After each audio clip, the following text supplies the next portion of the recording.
जय हिंद मेरे प्यारे साथियों मध्यम वर्गीय जो भी परिवार रहते हैं उनके बच्चों का लगभग सपना होता है कि वो पुलिस में सिलेक्ट हो जाए। पुलिस कांस्टेबल हो या सब इंस्पेक्टर हो, और पुलिस कोई भी हो, एमपी पुलिस हो, यूपी पुलिस हो, दिल्ली पुलिस हो।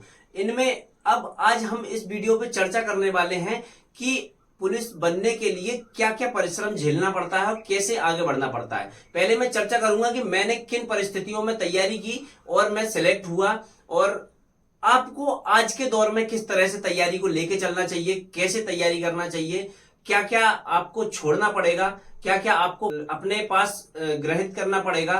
तो ऐसे तैयारी कैसे होगी आपकी, है ना कहीं हमारे आसपास जो लोग रहते हैं सब डिमोटिवेट करने वाले लोग रहते हैं, जो हमें अक्सर आए दिन डिमोटिवेट करते रहते हैं कि तू ऐसा नहीं कर सकता, वैसा नहीं कर सकता, तू बड़ा हो गया है, उम्र हो गई है, कुछ काम धंधा कर, मजदूरी कर, काफी सारे काम होते हैं, घर पे कुछ कमा के ला।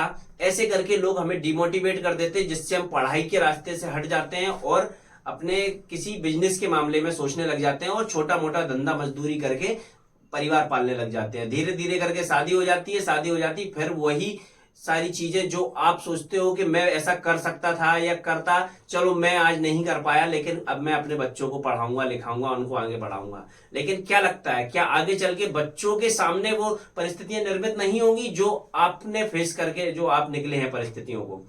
तो इसलिए जो तैयारी करते हैं, तो मैं कहीं ना कहीं पहले मैं अपनी चर्चा करूंगा कि मैंने किस तरह से तैयारी शुरू की थी और किन परिस्थितियों से निकला हूं। मैं भी एक ऐसे परिवार से निकला हुआ हूं जहां पर कुछ भी नहीं था, मतलब पढ़ाई के लिए पैसे भी नहीं थे, लेकिन पढ़ाई करता था।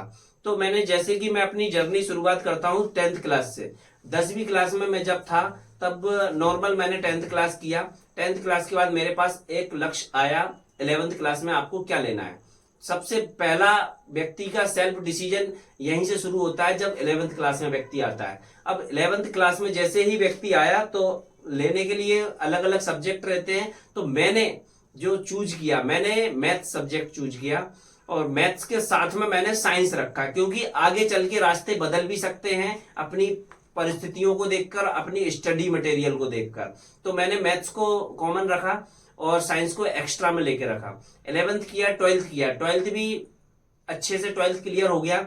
12th क्लियर हो गया सब्जेक्ट से, तो मैथ से। लेकिन फिर मुझे जब कॉलेज में जाना था, कॉलेज में जाने के लिए मुझे चूज करना था फिर से एक सब्जेक्ट कि आपको किस साइड जाना है, क्योंकि मेरे पास मैथ्स भी था, एक्स्ट्रा में साइंस भी था।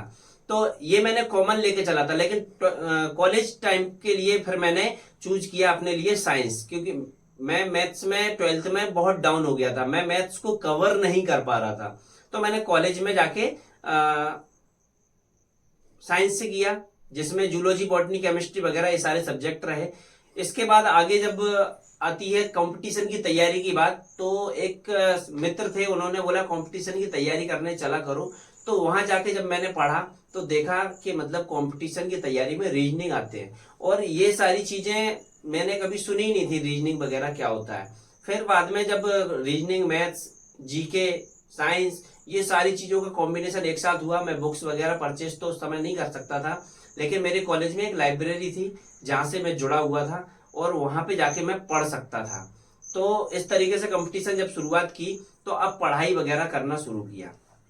पढ़ाई करना जब शुरू किया, अब यही चैलेंज शुरू होता है, व्यक्ति किस तरह से पढ़ाई करता है और आप लोगों को किस तरह से करना चाहिए। तो मैंने जब वहां पे तैयारी शुरू की तो मैथ्स को बेसिक से स्टार्ट किया, 0 पॉइंट से, फर्स्ट टॉपिक से शुरुआत फर्स्ट टॉपिक से की, और लास्ट तक जितने भी टॉपिक रहे क्रमानुसार सारे टॉपिक को एक एक सवाल किया। कोई प्रैक्टिस सेट नहीं लगाया, कुछ भी नहीं किया, सिर्फ पहले टॉपिक से अपन तैयारी शुरू करना कर दी। जीके को लिया, तो जीके को अपन ने क्या किया, सबसे पहले हिस्ट्री से शुरुआत की। हिस्ट्री से दरअसल शुरुआत करने का मेन कारण ये रहा क्योंकि मुझे इतिहास के बारे में जानने की एक अच्छी इच्छा थी। अब आपकी जो, आपको जो भी बेटर लगता हो कि आपको किस चीज में रुचि है आपकी, आप हिस्ट्री से शुरुआत कर सकते हैं, ज्योग्राफी से शुरुआत कर सकते हैं, इकोनॉमिक्स से कर सकते हैं, या भारतीय संविधान जो वर्तमान में भारतीय संविधान, या आधुनिक भारत का जो इतिहास है, इससे शुरुआत कर सकते हैं। तो यहां से जब शुरुआत करना है आपको, तो तो किसी भी चीज को आपको पढ़ना है तो लोग क्या करते हैं, ज्यादातर गलतियां, रेलवे स्पीडी लगाई, टॉपिक वाइज फैक्ट वाइज पूरा पढ़ा और पढ़ते चले गए। अब वहां पे कमी ये रह जाती है कि व्यक्ति वहां पे चूक जाता है। क्यों? अगर वो क्वेश्चन नहीं आए दूसरे आ गए तो फिर क्या करेंगे, क्योंकि क्वेश्चन एग्जाम में घुमा के पूछा जाता है। तो वहां पे मैंने क्या किया था, डीप कंसेप्ट में लेके चला था, पूरा एक एक टॉपिक को विस्तार पूर्वक पढ़ो जब भी आपको पढ़ना हो। तो ऐसे मैं पढ़ के चला और फिर मैं जैसे तैसे पढ़ाई करने लगा और लाइब्रेरी से पढ़ने लग गया, कोचिंग इंस्टीट्यूट ज्वाइन कर लिया। फिर आर्थिक परिस्थितियां ऐसी निर्मित हुई कि कहीं ना कहीं मुझे कोचिंग की फीस भी निकालना थोड़ा सा मुश्किल हो रहा था कि मैं कोचिंग की फीस कहां से निकालूं। अब चूंकि कोचिंग की फीस तो निकालना बहुत जरूरी है, तो फिर मैंने एक स्कूल ज्वाइन किया जहां पे मैं पढ़ाने लगा।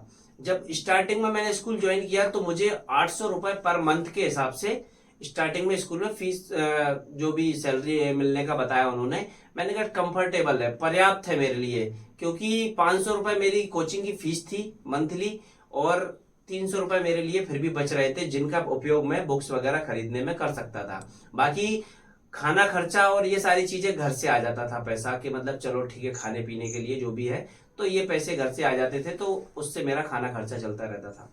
तो जो मेरे 500 रुपए मैंने सबसे पहले कोचिंग फीस दी और इसके बाद जो मेरा बुक्स वगैरह का था तो मैंने बुक्स लेना शुरू किया। अब बुक्स मैंने कौन सी ली, सबसे पहले मैंने बुक्स ली थी लुसेंट की जीके, जो नीली वाली आती थी, छोटी वाली आती थी, लुसेंट जीके ली। इसके बाद मैंने धीरे धीरे करके मैथ्स का RS अग्रवाल का एक किताब ले ली, छोटी वाली, क्योंकि बड़ी इतनी प्राइस थी कि अपन नहीं ले सकते थे उस समय में। ठीक है, तो RS अग्रवाल बुक्स ले ली। इसके बाद बर्बल रीजनिंग खरीदी। बर्बल रीजनिंग के बाद अपन ने क्या किया, साइंस के लिए एक्सपर्ट की एक बुक्स ले ली। ठीक है, तो जब ये किताबों का कॉम्बिनेशन हुआ और अपन इनको क्रमबद्ध तरीके से पढ़ते भी चल रहे थे, लोग क्या करते हैं एक साथ 10 किताबें खरीद लेते हैं, फिर उनको समझ में नहीं आता है कि उनको क्या पढ़ना है, कैसे पढ़ना है, कौन सी से शुरुआत करना है, कहाँ पे खत्म करना है। ठीक है, और मैंने क्या किया, क्योंकि मैं एक साथ खरीद ही नहीं सकता था, नॉर्मल तरीके से मैंने एक एक करके बुक्स ली। उस समय मेरी एज रही होगी 18 साल की और मैं क्रमबद्ध तरीके से अपनी पढ़ाई कर रहा था। मुझे कुछ ऐसा सिलेक्ट का ऐसा कुछ भी नहीं था कि मैं इतने जल्दी सिलेक्ट हो जाऊंगा, लेकिन फिर भी तैयारी कंटिन्यू करता रहा। और उन बुक्स से क्या है, जब भी पढ़ते हो तो आप क्या है, हाईलाइट करके पढ़ो कि ये चीज आपने पढ़ ली है।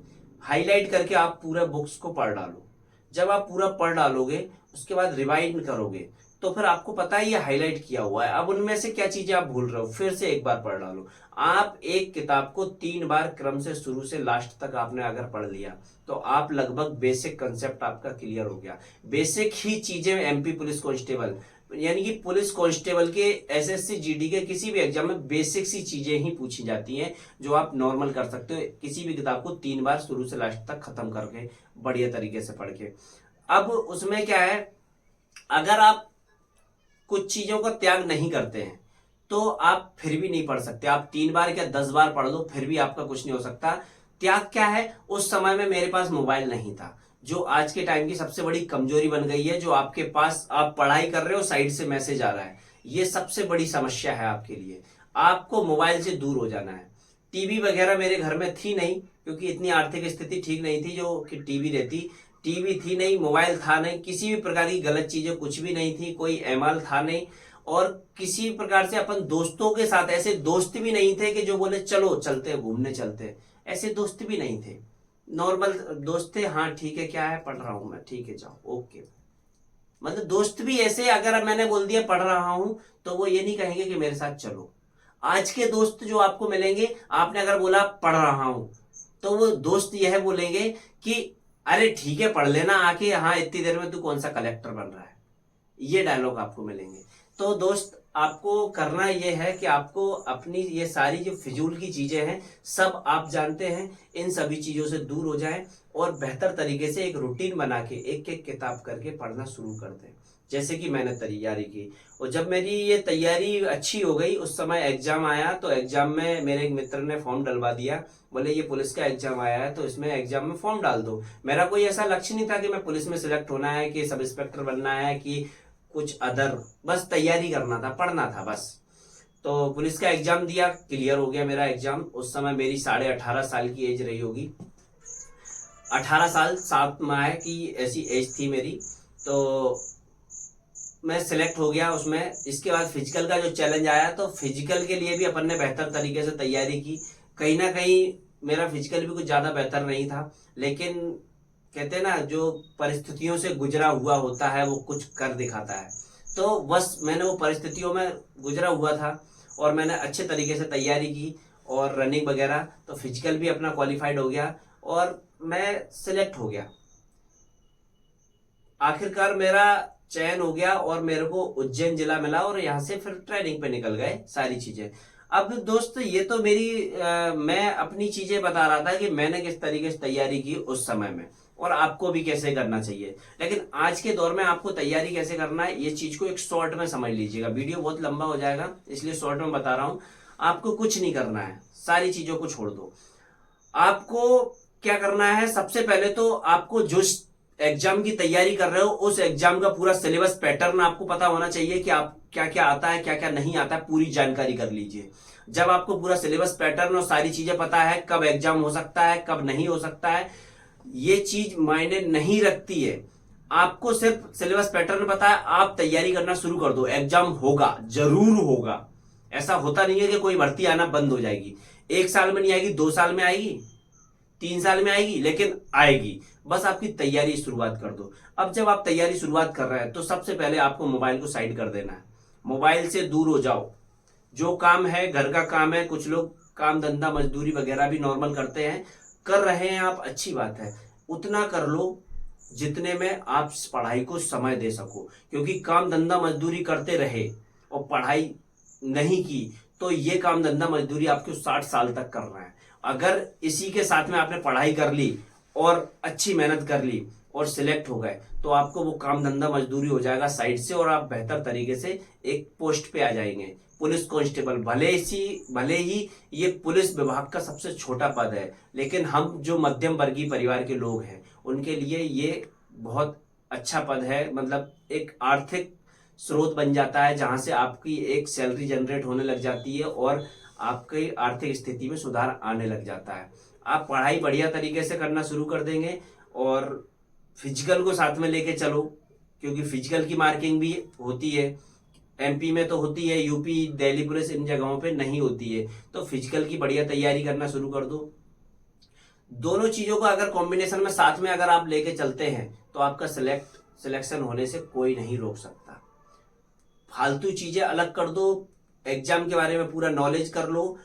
अगर ये इतना भी कर लिया आपने और जो भी आप पढ़ रहे हो उसको एक बार पढ़ो, एक बार रिवीजन, एक बार पढ़ो और एक बार रिवीजन, इतना करते रहे तो आराम से आपका सिलेक्शन होगा। बाकी सिलेबस पैटर्न को लेके, बुक्स को लेके, ये सारी चीजों को मैं अदर किसी वीडियो में समझा दूंगा। वीडियो बहुत लंबा हो रहा है, इसलिए आज के लिए इतना ही। धन्यवाद, मिलते हैं किसी नेक्स्ट वीडियो में।